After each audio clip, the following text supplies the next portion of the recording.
ಎಲ್ಲರಿಗೂ ನಮಸ್ಕಾರ.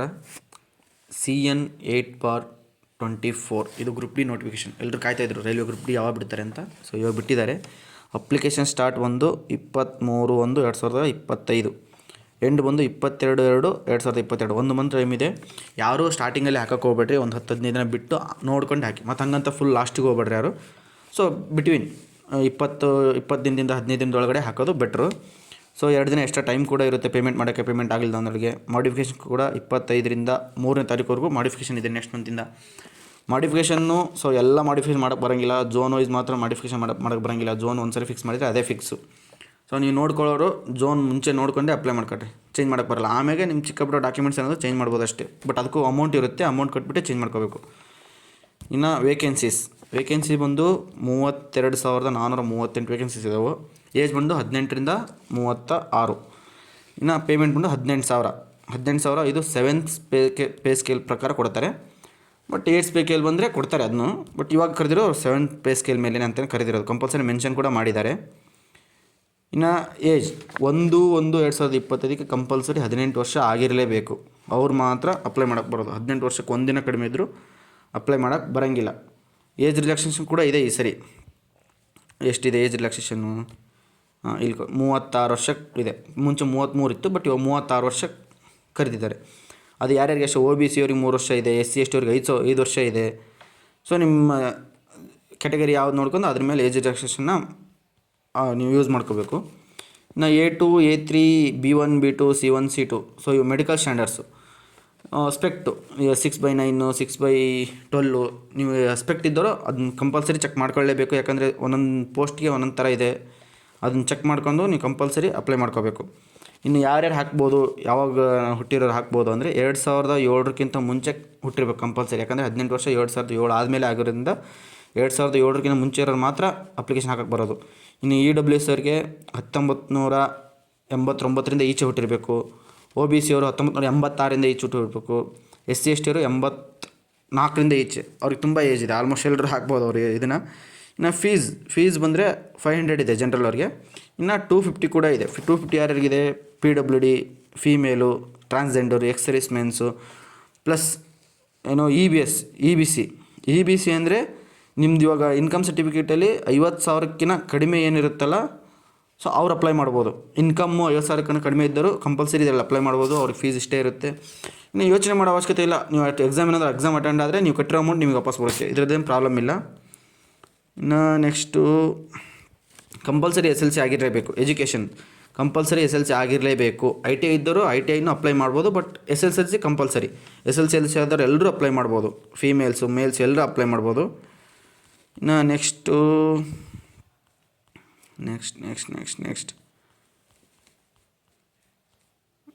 Physical fitness. ಇನ್ನು ಮೇಯ್ನ್ ಎಕ್ಸಾಮ್ 100 ಮಾರ್ಕ್ಸ್ ಇರುತ್ತೆ. 90 ನಿಮಿಷ ಇರುತ್ತೆ. General science 25 marks, mathematics 25 marks, reasoning and intelligence 30 marks, current affairs 20 marks. ಇದು ಆರಾಮಾಗಿರುತ್ತೆ. ತೀರಾ ಡಿಫಿಕಲ್ಟ್ ಏನಿರೋಂಗಿಲ್ಲ. SLC ಬೇಸ್ ಇದ್ದಕ್ಕೆ ಆರಾಮಾಗಿರುತ್ತೆ. ಇನ್ನು ಸಿಲೆಬಸ್ ಬಂದು mathematics same as it is. Number systems ಇರುತ್ತೆ. BODMAS, decimals, LCM HCM same ಇರುತ್ತೆ. ರೀಸನಿಂಗ್ ಕೂಡ ಸೇಮೇ ಇರುತ್ತೆ. ಕ್ಯಾಲೆಂಡ್ರು, ಕ್ಲಾಸ್ಕು ಎಲ್ಲ ಅದೇ ಇರುತ್ತೆ.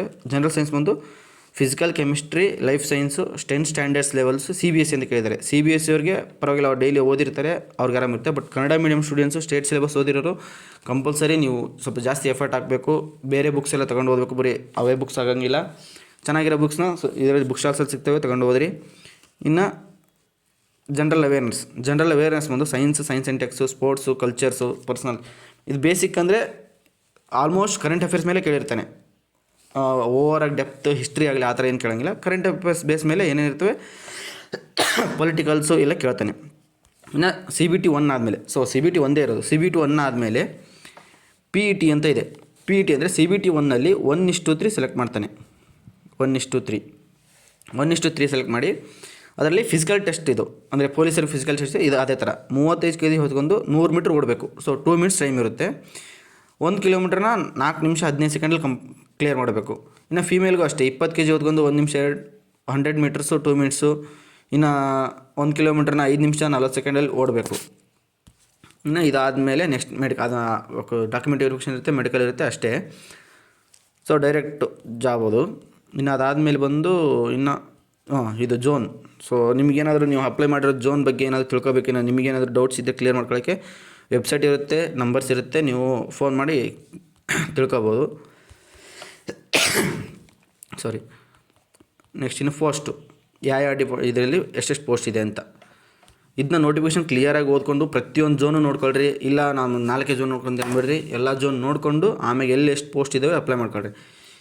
ನನ್ನ ಪ್ರಕಾರ ಬಂದು ಹುಬ್ಳಿ ಝೋನ್ನ ಸ್ವಲ್ಪ ಅವಾಯ್ಡ್ ಮಾಡಿ ಎಲ್ಲರೂ.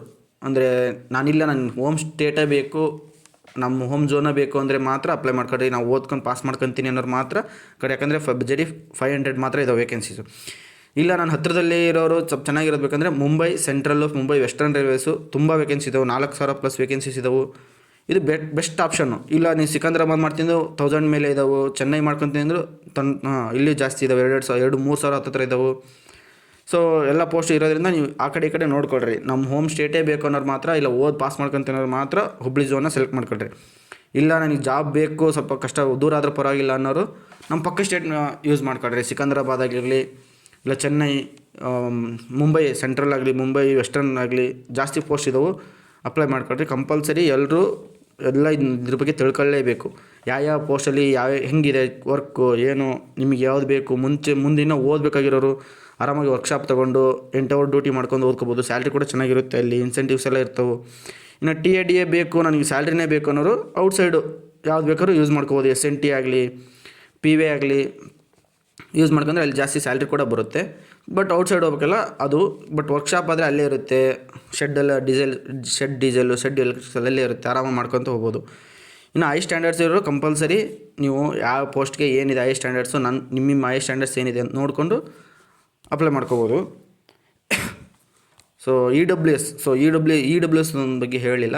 EWS ಅಂದರೆ ಎಕನಾಮಿಕಲ್ ವೀಕರ್ ಸೆಕ್ಷನ್ ಅಂತ ಬರುತ್ತೆ. ಸೊ ಯಾರ್ಯಾರು ನಿಮಗೆ ಕಡಿಮೆ ಹೊಲ ಇದೆ, 2 ಎಕರೆ 3 ಎಕರೆ ಇದ್ದವರು, ಮತ್ತು ತಿರ್ಗಿ ಚಿಕ್ಕ ಮನೆ ಇದ್ದವರು, 1000 ಸ್ಕ್ವೇರ್ ಫೀಟ್ಗಿಂತ ಕಡಿಮೆ ಇದ್ದವರು, ಸೊ ನೀವು ಕಂಪಲ್ಸರಿ EWS ಮಾಡಿಸ್ಕೊಳ್ಳೇಬೇಕು. ಜನರಲ್ ಇರೋರು EWS ಕ್ಯಾಟಗರಿ ಸಿಗುತ್ತೆ ನಿಮಗೆ. EWS ಮೇಲೆ ಇದ್ರ ಮೇಲೆ ರಿಸರ್ವೇಷನ್ ಇರುತ್ತೆ. ನಿಮಗೆ ಹೊಲನೂ ಕಡಿಮೆ ಇರುತ್ತೆ, ಮನೆಯೂ ಚಿಕ್ಕದಾಗಿರುತ್ತೆ ಅನ್ನೋರಿಗೆ ಈ ಸರ್ಟಿಫಿಕೇಟ್ ಕೊಡ್ತಾರೆ. ನಿಮ್ಮ ತಾಲೂಕು ಆಫೀಸಲ್ಲಿ ಹೋಗಿ ಸರ್ಟಿಫಿಕೇಟ್ ಮಾಡಿಸ್ಕೊಳ್ರಿ. EWS ತುಂಬ ಯೂಸ್ ಇದೆ. ಇದು ಅಂತಲ್ಲ, ಸೆಂಟ್ರಲ್ ಎಕ್ಸಾಮ್ಸ್ ಆಲ್ಮೋಸ್ಟ್ ಯೂಸ್ ಇದೆ. ಇದೊಂದು ಸರ್ಟಿಫಿಕೇಟ್ ಮಾಡಿಸ್ಕೊಳ್ರಿ ಜನರಲ್ ಇರೋರು. ಯಾಕಂದರೆ ನಿಮ್ಗೆ ಯಾವುದೇ ರಿಸರ್ವೇಷನ್ ಇರಲ್ಲ, ಇದ್ರ ಮೇಲೇ ನಿಮ್ಗೆ ಇನ್ನೂ ಯೂಸ್ ಆಗುತ್ತೆ. ಸೆಂಟ್ರಲ್ ಎಕ್ಸಾಮ್ಗೆ 10% ಆಗಲಿ, ಇಲ್ಲ 8% ಆಗಲಿ, ಎಷ್ಟೋ ಯೂಸ್ ಆಗುತ್ತೆ. ಸೊ EWS ಒಂದು ಮಾಡಿಸ್ಕೊಳ್ರಿ. ಸೊ ಇಷ್ಟು ನನಗೆ ಗೊತ್ತಿರೋ ಅಷ್ಟು ಇನ್ಫಾರ್ಮೇಷನ್ ಕೊಟ್ಟಿದ್ದೀನಿ. ಸೊ ಫಸ್ಟ್ ವಿಡಿಯೋ ಏನಾದರೂ ತಪ್ಪಿದ್ದರೆ ಕ್ಷಮಿಸಿ. Thank you. All the best.